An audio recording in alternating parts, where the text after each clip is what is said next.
কোটি টাকার ঋণ মুহূর্তেই মিটে যাবে ইনশাআল্লাহ। নামাজের পরে 41 বার পড়বেন। যে কোনো নামাজে, আপনি ফজরে পড়তে পারলেন না, জোহরের নামাজের পরে পড়বেন। জোহরে পারলেন না, আসরের নামাজের পরে পড়বেন। আসরে পারলেন না, মাগরিবের নামাজের পরে পড়বেন।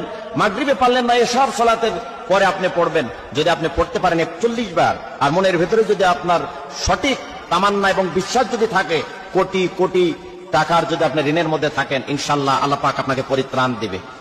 তো আল্লাহ পাক তো আমাকে আপনাকে হেফাজত করবে। আমরা তো ভুলের মধ্যে কেউ নয়। আমাদের চলাফেরা, ওঠা বসা, ব্যবসা বিজনেস করতে গিয়ে অনেক সময় আমরা ভুল করে ফেলি, আমাদের আইডিয়ার বাইরে চলে যায়। আমরা মনে করি ব্যবসা ক্ষেত্রে যদি এত টাকা ইনভেস্ট করি তাহলে মনে হয় যে আমি লাভবান হতে পারবো, কিন্তু আপনার আয়ত্তের চাইতে আপনি লক্ষ লক্ষ টাকা, কোটি কোটি টাকা সেখানে ইনভেস্ট করলেন, এবং বেশি টাকা আপনি সেখানে ইনভেস্ট করার কারণে কোনো কারণে আপনার ব্যবসায় লস হলো, আপনি সেখানে পারলেন না।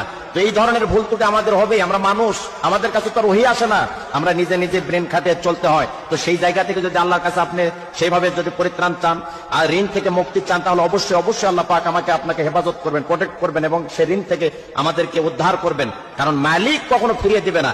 মানুষের কাছে যান, বিরক্তি হতে পারে, মানুষের কাছে যান, আপনাকে ধমক দিতে পারে, কিন্তু আল্লাহ রাব্বুল আলামিন আমাকে আপনাকে অবশ্যই অবশ্যই এখান থেকে উদ্ধার করবে। আমি যে নিয়মে বলবো, এই নিয়মে যদি আপনি আমল করেন, ইনশাআল্লাহ কোটি টাকার ঋণের মধ্যে জর্জরিত থাকলে, বিপদে থাকলে, মুসিবতে থাকলে, উৎকণ্ঠার মধ্যে থাকলে, পেরেশানির মধ্যে যদি আপনি থাকি, অবশ্যই আল্লাহ রাব্বুল আলামিন আমাদেরকে হেফাজত করবেনই করবেনই। তবে আমলের মধ্যে